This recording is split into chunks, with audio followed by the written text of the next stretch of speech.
Hello, guys. Welcome to another episode of the African Creator. My name is Wande.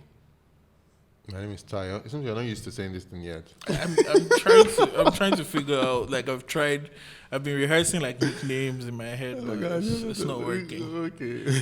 But yeah, another episode of the African Creator where we try to bridge the gap between creators and business and brands and just talk about the process of creating, how everyone is a creator, be you a musician, be you a YouTuber, Instagrammer, TikToker, someone in finance, someone in the arts and business, you're creating something. And so we hope like some of the principles, some of our experiences that we share are relatable.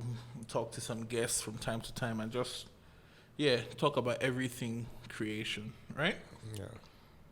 Now, I think this is something that happens with everyone, every creator, and the creator is everyone that creates something, whether it be in the arts and sciences and businesses. It's the B word, right? B word? Yeah, Big. block, creative block. Okay. I wasn't about to swear. Creative block, or just like a block. Okay. Creating. Yeah, I think that happens a lot. Happens to everyone. If you don't have a block, that means that maybe you're not thinking enough, right? Okay. So, I mean, how do you cope with Me personally? creative block, writer's block, wherever your industry you're in? Everyone has a name for the block. Yeah. So how do you cope with yours? So I think with for every creator it's more like there's like an ebb and flow. Like sometimes you go into this period where you're not as creative as you were before. Yeah. And then you have to go out of it. Just like life, there are ups and downs and creative block happens. So for me, I think I've experienced it multiple times, even when I was making videos just on Instagram and even sometimes on YouTube. Even recently, this year too, multiple times too, because when you're constantly creating and creating is not easy. It's very stressful, coming up with ideas, pushing out stuff. Sometimes you create stuff that they might not be like a full reflection of you. So if you do that for a very long time, you might face creative block. Or maybe when you're stressed out and you're just trying to just churn out content. And the way these platforms work is they force you to, like, once you don't create, like me, like for the past 2 months now, I've not been creating consistently and my channel just stopped growing. The way these platforms work is that it seems the way they design the algorithm is that all these YouTube, Instagram, and the rest, if you're not pushing stuff on the platform, they don't push your content. Yeah. So many of all these things can lead to like you just feeling very stressed out and then your ideas not flowing consistently. So for me, what I do is I just try to take a break and like do something else that I've not done in a while. Maybe like go somewhere else, change my environment, even change the music I'm listening to, change books I'm reading. Just try to get inspiration from somewhere else. So that's how I personally deal with it. What about you? I have a couple ways, right? Okay. The first way is sleep. Okay. I just sleep. Shut down my laptop, just crash. Yeah. When you have a deadline and you're right there. Yeah. And I'm unfortunately, I'm a procrastinator extraordinaire. No, I'm right? also like that too. Not because of anything. I actually planned, but then when I say procrastinator, I feel like with every creative, there's a thing, right? When you get that idea that you believe in, right? A friend of mine used to call it that thing, right? Yeah. There's a snap, you feel it like, right? You feel it. You feel it, yeah. And sometimes you might have done the task, but you don't feel it. Yeah. So you wait till like very last minute where either you feel it or you just push whatever you have like that, right? And sometimes the things you push just go. But sometimes you wait, right? So I just shut down, I sleep, right? And I kid you not, but I feel like there's a funny thing with the mind, right? When you think about something, when you obsess about something, and you just go over it, I think repetition is the way for me to get off creative block. If it's a question, like, okay, commercial for this brand, or TV show with this, or this scene, I just ask myself the question again from different angles, and that repetition kind of helps me come through with like some sort of just alternate angle. Another way that I deal with creative block is referencing. Okay. Right? So there's a saying that I love a lot, and I think enough people don't try to. Everybody's trying to think outside the box. Everybody's trying to reinvent the wheel. It's a saying called, I don't know who says it, but it's imitate the greats, then innovate. Everybody's trying to innovate from the jump, right? Yeah. And sometimes you just have to kind of take a leaf out of people who have done it at very high levels before and kind of put your own spin on it. Once you do that enough, you develop your legs, you develop your confidence, you develop your own, okay, now I can create, right? And then you start coming up with innovative ideas. Yeah. Whoever innovated something, their earliest levels of, so if you see somebody that invented the light bulb, right? Yeah, true. They had to work on existing electricity technology. Yeah, then right? they improved upon it to say, okay, how can we convert this current into light?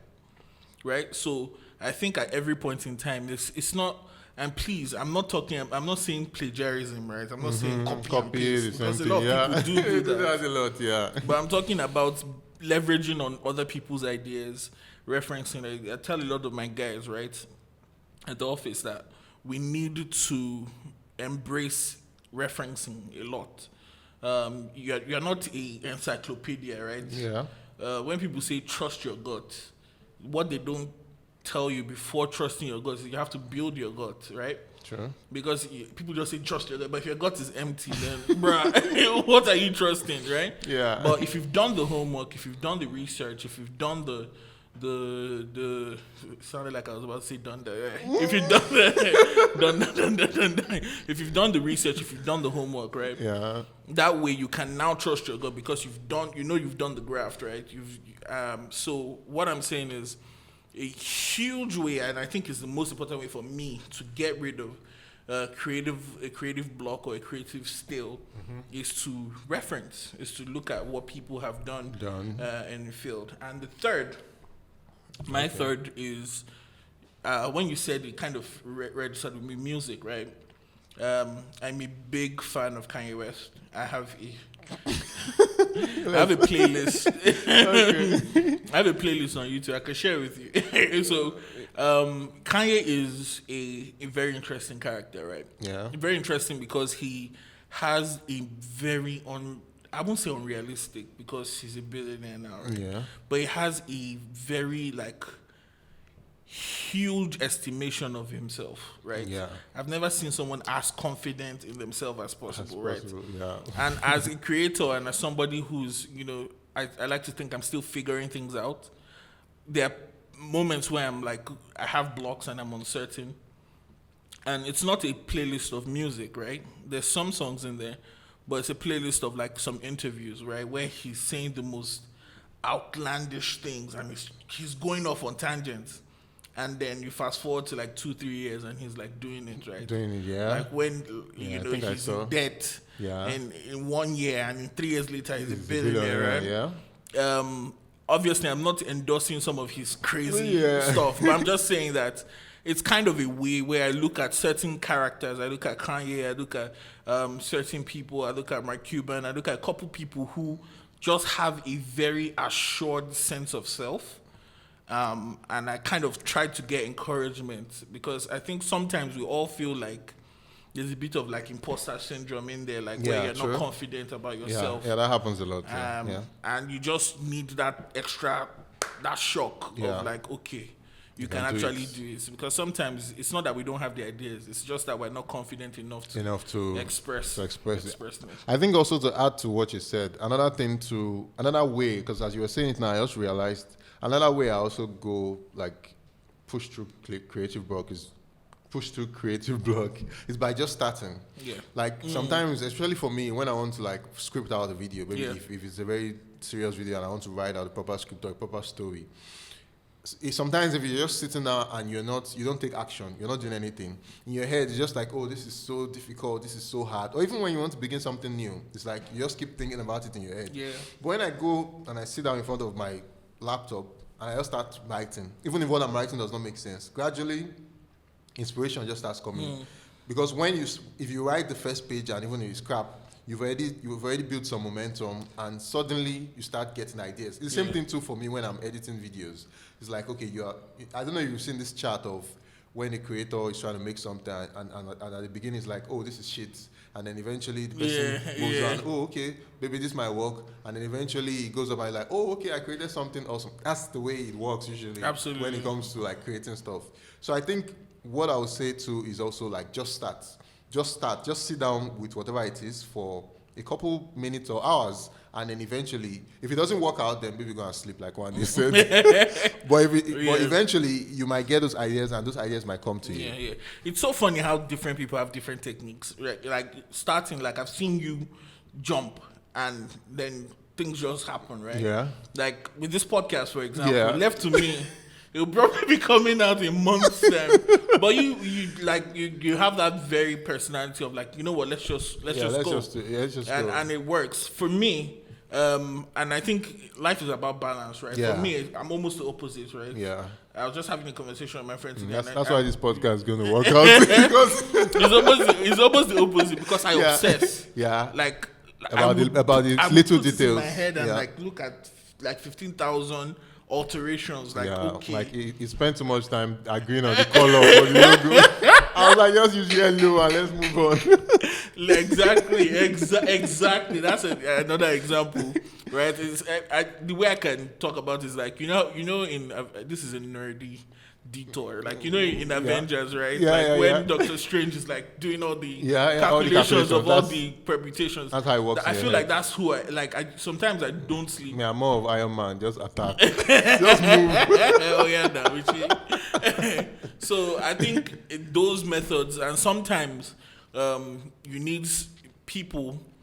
I think that's another key, right? You need people, creative collaborators, creative confidants that you can call, right? So if you're a creator, if you're a doctor, if you're somebody that needs a creative breakthrough, you should have a group of they might not necessarily be your everyday friends, but a group of people in your field or in affiliated fields that you can call to and bounce ideas off of. There's nothing wrong in doing that. Now you have to be careful, right? Because IP is IP, right?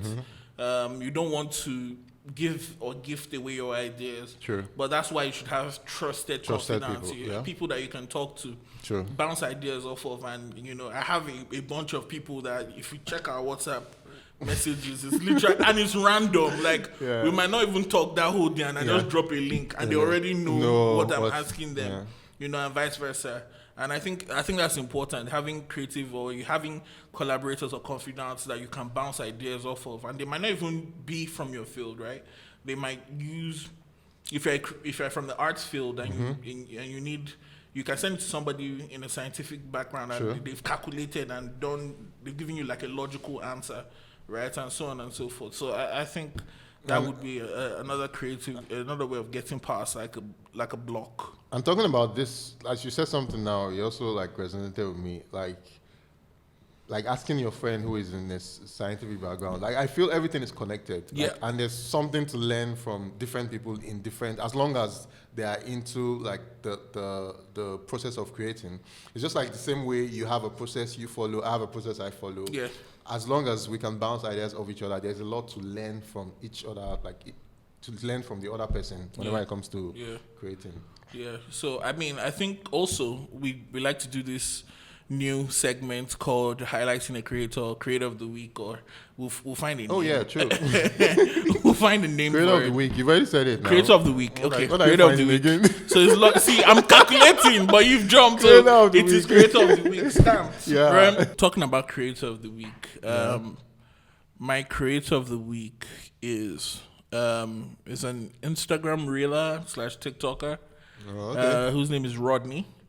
I think he's creative, right? I think he's somebody that is bringing some like fresh kind of energy to the space. I don't think it's anything new, but I just appreciate. I think he has a very like witty kind of sense of humor, and he just puts a couple jokes in there. Some of them are a bit off color, but I mean, I think it's fun. I think he's one to watch out for if he continues to grow. I think another thing with TikTok is right. Yeah. And Instagrammers is like they just have a work ethic, right? You can see them do like 6 Yeah, videos you see a lot. day, Yeah, it did. They can shoot a lot, man. I think he's one to look out for. He's a funny guy, and I'm looking forward to see him progress and grow. What about you? I don't have a creator for the week this week. Wow. I'm just trying to think, because most of the people I've seen so far, I'm not really on TikTok as much. I'm not really on Instagram as much. Yeah. Mine is majorly YouTube. Yeah. And I've not really seen a lot of people who have really come out. And this is one of the reasons why I feel there's still like a lot of space. There's still room for a lot of people to come up with new types of content in that space. So currently, I don't just want to just pick anybody. So I don't really have a creator of the week this week, sadly. Can I tell you a creator from YouTube? Okay. It's a nice channel. It's called Mad. No. Shameless plug. Why did I plug yourself? We have a YouTube channel called Mado. Fun videos. Amazing short films, urban pop, African culture. Oh, that's nice. Check it out. I think it's similar to BuzzFeed. I think. No, so I'll give people so that they will have an idea. Okay. What it is. Similar to BuzzFeed. Yes. So if you like interesting type of content, I would say that. All right. Thank you for the cool sign. We're just going to cut this part out and do sponsor ads on Instagram. So that Tayo endorsed by Tayo. All right, guys. Yeah. So I mean, putting a nice little bow on our conversation, creative block. My tips are sleep, go to bed, right? Have like creative confidants or creative collaborators that you can bounce ideas off of and reference, right? Like watch or listen to references, and then also get inspired by people who are doing it. In my case, Kanye, whether it's toxic or non-toxic, you decide. So sometimes when I'm putting captions, just know that I've listened to Kanye. But yeah, those are my pointers. Yours? I think mine is, first of all, like finding a way to change your environment if you can. Yeah. Secondly is also just starting, and then you eventually get ideas as you go. And I think lastly is also, I think similar to yours, like changing the music you listen to or just doing something else that you haven't done in a long time. Yeah. It can give you like new ideas that you probably wouldn't have thought about before. So I think that's mine. All right, great. All right, it's been another good episode of The African Creator. Like I said, keep hitting us with comments. We see all the love. We see all the likes. Like, comment, subscribe. Share with your friends, share with your creator friends, and we're also looking to like build a community. So follow us on Instagram at the African Creator Pod, and also suggest if you have any guests you want us to have on the show. Try suggesting them in the comment section below. We're reading all the comments, and thank you guys for watching, and we'll see you guys on the next one. Peace.